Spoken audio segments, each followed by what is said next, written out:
Hi, I'm Abdul Saad, clinical psychologist at Vital Mind Psychology here in Sydney, Australia. And today I'm going to be discussing shrinking the internal critic or shrinking the judge.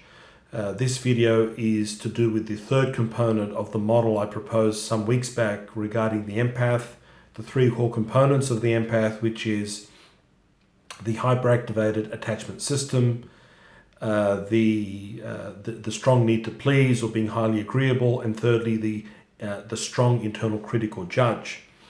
It's been an incredibly busy time at the practice here, so I didn't get a chance to upload a video last week. The online coaching sessions have been a success, and I'm really enjoying the opportunity to interact with you one-on-one to really be able to provide you insights and resources and my skill set applied to your individual circumstances. That's been really wonderful.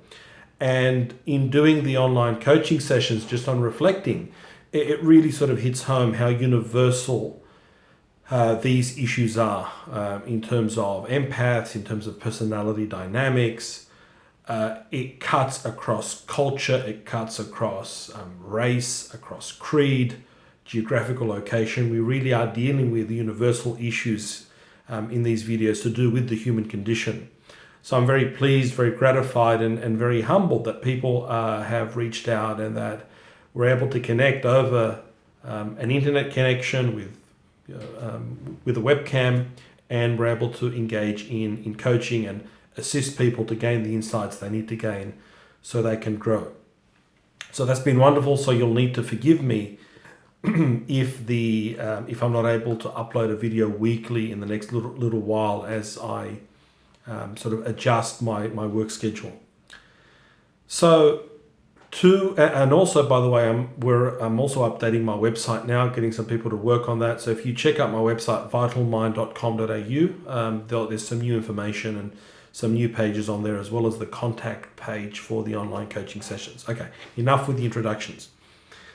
So we're talking about the internal critic of the empath, aka the judge. Now, the judge or internal critic is that part of us which is the repository of the critical messages, the put downs, the wounds that we have accumulated over the lifetime. And the internal critic or the judge is very masterful at triggering these hypercritical messages and these wounds.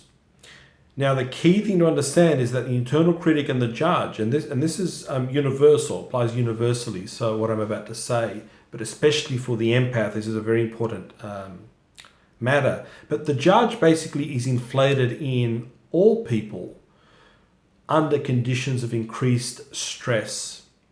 So stress can be psychological, can be physical, any situation which draws upon our resources. And if that stress is chronic and unremitting and our resources are being compromised and can no longer meet the demands, that's when we'll find that the critical messages, the hypercritical messages of the judge become most active. Now, of course, the narcissist is an expert at triggering the empath's internal critic or judge, because the narcissist is able to intuit the empath's vulnerabilities. And this is one of the areas where narcissists can use this capacity to intuit the vulnerabilities of other people in order to feign empathy, to feign concern for other people, and also to manipulate people, obviously.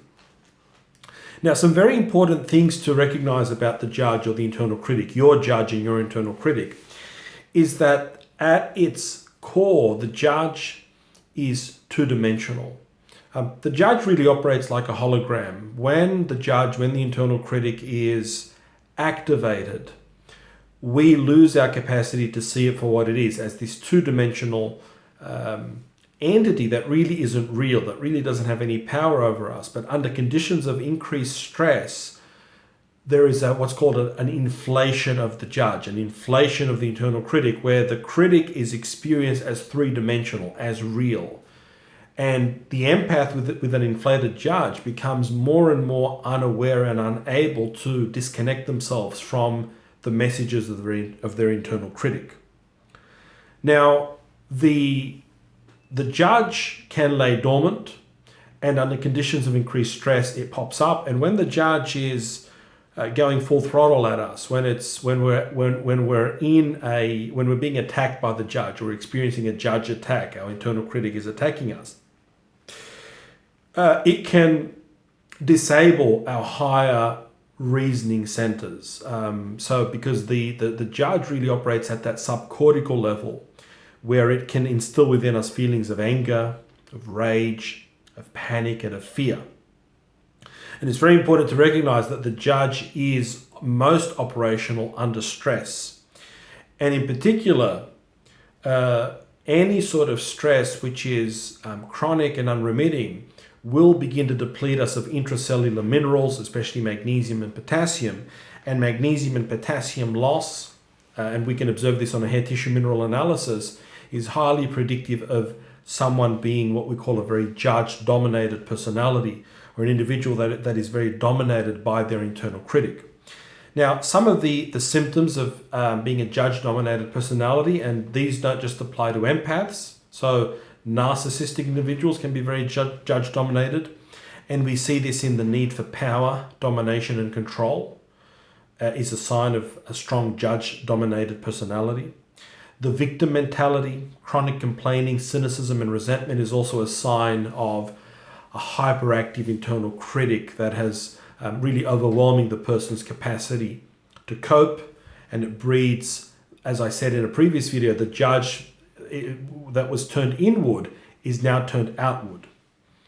So one of the key things to understand, and I've repeated it a few times in the video already, is that the judge operates or functions according to how stressed we are.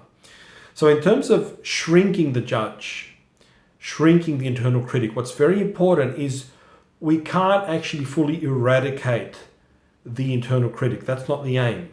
The aim is that we want to shine a spotlight, a torchlight. We want to develop the awareness of our internal observer to notice when the judge has gone from being dormant to when it's been activated. So when predatory individuals, manipulative individuals, narcissistic individuals trigger our internal critic by making us feel guilty, by making us second guess ourselves, it's about having that awareness that there has just been a shift within me and I've lost touch with my internal authority. And a very important part of dealing with your judge, with your internal critic, is for you to work on strengthening your inner observer. This is some of the work we do in coaching with people, so that you can begin to identify what I call your judge or internal critic's signature. What are the signature signs that your internal critic has been triggered? And this will often be, there'll be certain themes that you start to experience about yourselves. Themes of failure, I'm not good enough, I'm a bad person, I've made a mistake, things aren't going to work out for me. These are very typical themes or critical messages that the judge triggers within the empath. So becoming aware that, look, it's not really about the specific situation I'm in or the particular context. There's an underlying process here that gets triggered. And in a way, if you can recognize that the internal critic or the judge is not very sophisticated, in a way it is lurking in the background, waiting for you to experience some stress, to feel compromised, and then it attacks.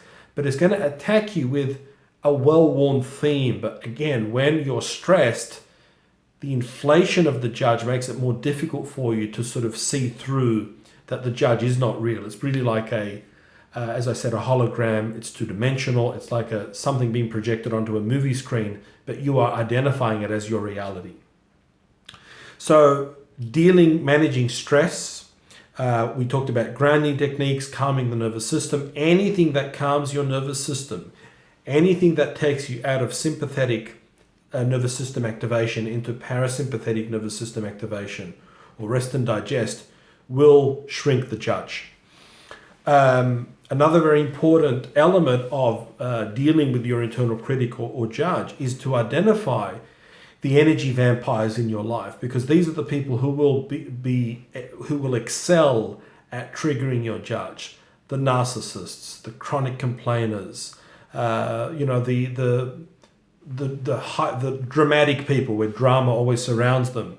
These are going to be people where you want to really, when you're around them, strengthen your inner observer and be very aware of any subtle shifts in how you begin to experience yourself and the internal messages that you're beginning to have about yourself. It's going to be very important to understand that stress of any kind, even if it's not to do with a difficult person or a narcissist, it could be being stuck in traffic. It could be, you can't find your keys and you're late to work. That can inflate the activation and the work of the internal critic or the judge. So I hope in this video I have given you some information about some insights about better understanding your internal critic. I don't have the time today to go into a lot more detail about other aspects of shrinking the judge. I may do that in future videos where we take a more sophisticated view of the other components of the self that the judge can affect. But suffice to say, the internal critic is this two-dimensional entity that under stress inflates, convinces you that it is actually three-dimensional, that it is actually the realm of your reality. And then you begin to succumb to those messages of the judge, and then you begin to act accordingly, either becoming obsequious, doing things which are not in your best interest, self-sabotaging behavior. And of course, those behaviors appease the judge temporarily, and the judge can go in the background waiting for the next stressor for the judge to attack. I'll leave it there for now.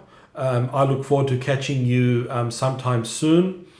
I'm still having some thoughts about where to head with the videos. I think that I've done justice to this latest series of videos about empaths, and I think in the next round of videos I'll be focusing on some varied topics.